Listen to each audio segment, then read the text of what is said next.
భగవంతుడు ఖచ్చితంగా ఒకరిని పంపిస్తాడు.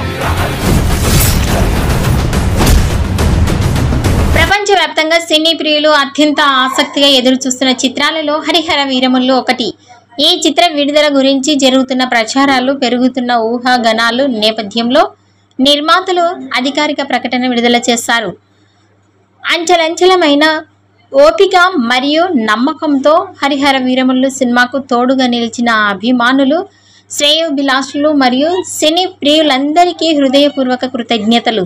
గతంలో ప్రకటించిన జూన్ 12వ తేదీకి చిత్రాన్ని మీ ముందుకు తీసుకురావడానికి అవిశ్రాంత ప్రయత్నాలు చేస్తున్నాము. అయినప్పటికీ ఆ తేదీకి చిత్రాన్ని థియేటర్లోకి తీసుకురాలేకపోతున్నామని తెలియజేస్తున్నాము. కష్టమైనప్పటికీ తప్పనిసరి పరిస్థితుల్లో ఈ నిర్ణయం తీసుకోవాల్సి వచ్చింది. పవర్ స్టార్ పవన్ కళ్యాణ్ గారి యొక్క ఈ ప్రతిష్టాత్మక చిత్రాన్ని మరింత గొప్పగా మలచాలనేది మా ప్రయత్నం. ప్రతి ఫేమ్పై ప్రత్యేక శ్రద్ధ తీసుకుంటూ అద్భుతమైన చిత్రంగా మలిచే ప్రయత్నంలో నిమగ్నమై ఉన్నాము. అందుకే మేము మరి కొంత సమయం తీసుకుంటున్నాము. మీ ఎదురు చూపులకు బహుమతిగా గొప్ప చిత్రాన్ని అందిస్తామని హామీ ఇస్తున్నాము. అభిమానులు, సినీ ప్రియుల హృదయాల్లో ఎప్పటికీ నిలిచిపోయే చిత్రంగా రూపొందుతోంది ఈ మూవీ. ఇక ఈ వీడియో నచ్చినట్టయితే లైక్ చేయండి, షేర్ చేయండి. మరిన్ని లేటెస్ట్ అప్డేట్స్ కోసం మా ఛానల్ని సబ్స్క్రైబ్ చేసుకోండి.